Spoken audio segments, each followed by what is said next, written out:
Salam kerahiman. Hari ini kita ketemu lagi akan bahas dari 3 nomor. 1337, 1339, 1342. Kita mulai ya, tanggal 27 Maret. Dalam nama Bapa dan Putra dan Roh Kudus. Amin. 1337. Sementara aku berdoa di hadapan sakramen Maha Kudus, setiap kali aku memberi salam kepada kelima luka Yesus, aku merasakan adanya banjir rahmat yang meluap ke dalam jiwaku.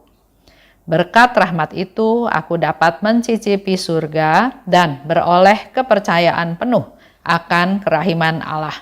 1339. Ya Allah yang Maha Rahim, Engkau tidak menolak kami, tetapi terus-menerus melimpahkan rahmat-Mu atas kami. Engkau membuat kami layak memasuki kerajaan-Mu, dan dalam kebaikan-Mu, Engkau memberi anugerah bahwa manusia boleh mengisi ruang kosong yang ditinggalkan oleh para malaikat yang tidak tahu terima kasih. Ya Allah yang Maha Rahim, Engkau telah memalingkan tatapan kudus-Mu dari para malaikat yang memberontak dan mengarahkannya kepada manusia yang bertobat. Pujian dan kemuliaan bagi kerahiman-Mu yang tak terbatas. Ya Allah yang tidak menghinakan hati yang rendah. 1342. Ya Yesusku, biarlah kurbanku terbakar habis di hadapan tahta-Mu dalam keheningan. Tetapi dengan penuh kuasa kasih, sebagaimana aku mohon kepadamu, agar Engkau berbelas kasih kepada jiwa-jiwa. Sementara aku berdoa di hadapan sakramen Maha Kudus. Kita bisa berdoa di mana saja ya, tapi kalau berdoa di hadapan sakramen Maha Kudus, maka pasti ada niat yang lebih, ada persiapan, ada pergi ke tempat yang khusus, pergi ke sakramen Maha Kudus. Dan di sana dikatakan setiap kali memberi salam kepada 5 luka Yesus. Jadi Suster Faustina di dalam ruang adorasi tersebut memberi salam kepada 5 luka Yesus. Dan setiap kali dia lakukan itu, aku merasakan adanya banjir rahmat. Karena memang melalui luka-lukanya, Yesus mengalirkan segala rahmat berkat untuk kita semua. Bahkan di diary juga dikatakan, Allah memandang kita manusia melalui celah-celah dari luka-lukanya Yesus. Yesus membela kita, Yesus menjadi yang di depan, mempersembahkan diri kepada Bapa untuk membela kita-kita semua. Allah melihat kita melalui luka-lukanya Yesus. Aku merasakan banjir rahmat karena memang melalui penderitaan Tuhan Yesus, melalui kesengsaraannya, melalui luka-lukanya, Yesus justru mengalirkan rahmat-rahmat yang luar biasa kepada kita semua. Berkat rahmat itu, aku dapat mencicipi surga. Ini satu sharing yang diberikan oleh Suster Faustina kepada kita semua. Dengan merenungkan, dengan menghayati, dengan memeditasi, dengan mengingat-ingat bagaimana Yesus bisa terluka, bisa dilukai, dan apa yang dirasakan oleh Yesus, penderitaan, kesakitan ya. Contoh yang gampang, misalnya tangannya dipaku, disalib. Seperti yang saya sudah pernah bilang ya, pakunya itu panjang dan tebal untuk kuat menahan badannya Yesus yang disalib. Bapak Ibu bisa bayangkan betapa sakitnya, betapa menderitanya apa yang dialami oleh Yesus pada waktu tangannya dipaku di kayu salib. Selain itu juga kakinya dipaku di kayu salib. Luar biasa ya, sakit, pasti sakit sekali. Tapi dalam permenungan tersebut, Suster Faustina mendapatkan rahmat yang istimewa Sehingga yang dia rasakan bukan hanya melulu merasakan penderitaan Tuhan, tapi dia dapat mencicipi surga. Dia bisa merasa begitu gembira, sukacita, bahagia, sehingga dia katakan melalui hal tersebut dia bisa mencicipi surga dan beroleh kepercayaan penuh akan kerahiman Allah. Dikatakan oleh Suster Faustina, aku merasakan adanya banjir rahmat. Jadi bukan rahmat yang biasa, 1, 2, 3, tapi banjir. Banjir itu segitu banyak sampai kita sendiri juga nggak bisa menghitungnya. Dan itu dirasakan oleh Suster Faustina. Bukan tiba-tiba terasa, tapi saya yakin ada melalui permenungan, melalui hening, melalui keterbukaan, melalui kerendahan hati, merasakan, mengakui kepapaan kita, ketidakberdayaan kita. Dalam hal tersebut, Suster Faustina merasakan aliran rahmat Tuhan. Kalau 1339 itu suatu doa. Doa yang dikatakan oleh Suster Faustina kepada Allah Bapa. Ya Allah yang Maha Rahim, Engkau tidak menolak kami, tapi terus-menerus melimpahkan rahmat-Mu.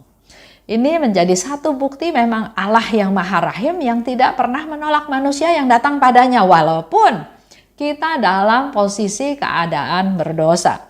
Engkau tidak pernah menolak kami, bahkan Dia dengan tangan terbuka menunggu menantikan kita datang padanya. Engkau membuat kami layak memasuki kerajaan-Mu. Dengan diampuni segala dosa kita, maka kita menjadi layak masuk ke dalam kerajaan Tuhan. Engkau juga memberi anugerah untuk mengisi ruang kosong yang ditinggalkan oleh malaikat yang tidak tahu terima kasih. Engkau telah memalingkan tatapan kudus-Mu dari para malaikat yang memberontak dan mengarahkan pada manusia yang bertobat. Kita begitu disayang, dikasihi oleh Tuhan, walaupun kita berdosa, tapi kalau kita bertobat, Tuhan ampuni segala dosa kita, bahkan kita boleh mengisi ruang yang tadinya diisi oleh para malaikat. Tapi karena malaikat ini memberontak, karena malaikat ini melakukan kesalahan dan nggak ada ampun kalau untuk malaikat. Salah ya dihukum. Kita itu makhluk ciptaan Tuhan yang luar biasa, disayang Tuhan. Walaupun kita bersalah, Tuhan tetap melimpahkan kerahimannya, mengampuni dan terus mengampuni kita. Dia menyambut kita yang datang padanya dengan suatu pertobatan. Memalingkan matamu, mengarahkan pada manusia yang bertobat. Orang-orang yang bertobat adalah orang-orang yang sangat dikasihi oleh Tuhan. Dan di 1342, Suster Faustina berkata pada Yesus, "Ya Yesusku, biarlah kurbanku terbakar habis di hadapan tahta-Mu." Apa yang dilakukan oleh Suster Faustina, tugasnya sehari-hari, doa silihnya, mati raganya, dan apapun yang dia alami, dia persembahkan pada Tuhan dan dia katakan, biarlah terbakar habis. Kurban-kurbanku ini terbakar habis di hadapan tahta-Mu dalam keheningan. Dia nggak banyak ngomong, dia nggak komplain, dia mempersembahkan semuanya kepada Tuhan dalam keheningan. Tapi dengan penuh kuasa, Engkau berbelas kasih pada jiwa-jiwa. Jadi di sini Suster Faustina juga berharap sesuatu, bukan barter ya, tapi Tuhan, saya berkorban, sehabis-habisnya berkorban untuk keselamatan para jiwa-jiwa. Jadi biarlah korbanku ini terbakar habis, tapi Engkau yang Maha Kuasa berbelas kasihlah. Jadi Suster Faustina mewakili kita semua datang pada Tuhan, minta pada Tuhan supaya dengan segala pengorbanan yang sudah Suster Faustina lakukan, dia minta pada Yesus supaya Yesus berbelas kasih pada jiwa-jiwa. termasuk pada kita semua manusia berdosa. Itu yang Suster Faustina ajarkan. Kalau kita mau berdevosi kepada kerahiman ilahi, mau menjadi devosan sesuai dengan apa yang diminta oleh Yesus, menjadi rasul kerahiman, mewartakan kerahiman, merasakan, mengalami, membagikan kerahiman, mari kita juga belajar dari Suster Faustina. Dalam doa-doanya, dalam mati raganya, dalam kepeduliannya kepada banyak jiwa. Itu aja untuk hari ini. Kita sungguh sukacita punya Allah yang begitu maha rahim. Walaupun kita berdosa, tetap Tuhan membuka hatinya untuk menantikan kita masuk ke dalam kasih-Nya, ke dalam pelukannya sebagai manusia-manusia yang bertobat. Dalam nama Bapa dan Putra dan Roh Kudus. Amin. Salam kerahiman.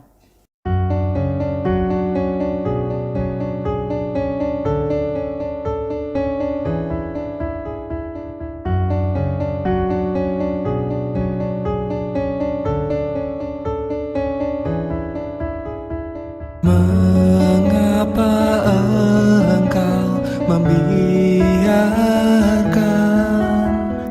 banyak dosa dan kejahatan?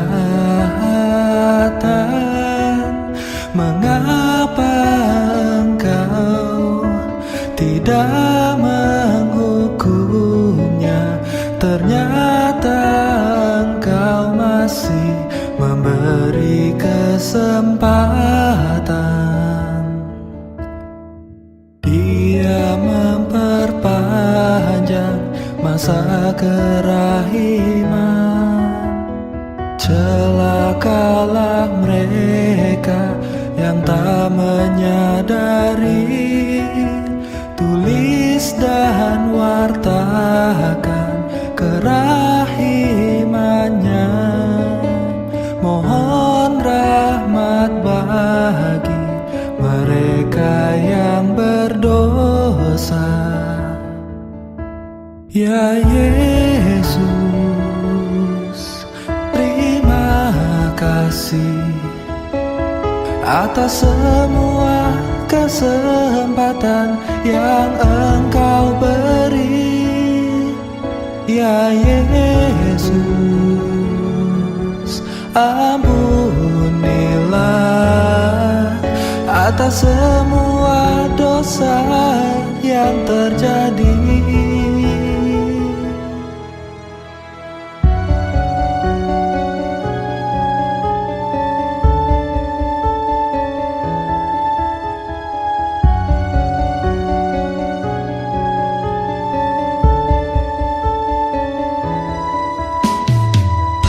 Mengapa engkau membiarkan banyak dosa dan kejahatan? Mengapa engkau tidak menghukumnya? Ternyata engkau masih memberi kesempatan. Dia memperpanjang masa kerahiman. Celakalah mereka yang tak menyadari. Tulis dan wartakan kerahimannya. Mohon rahmat bagi mereka yang berdosa. Ya Yesus, terima kasih atas semua kesempatan yang Engkau beri. Ya Yesus, ampunilah atas semua dosa yang terjadi. Ya Yesus, terima kasih atas semua kesempatan yang Engkau beri. Ya Yesus, ampunilah atas semua dosa yang terjadi.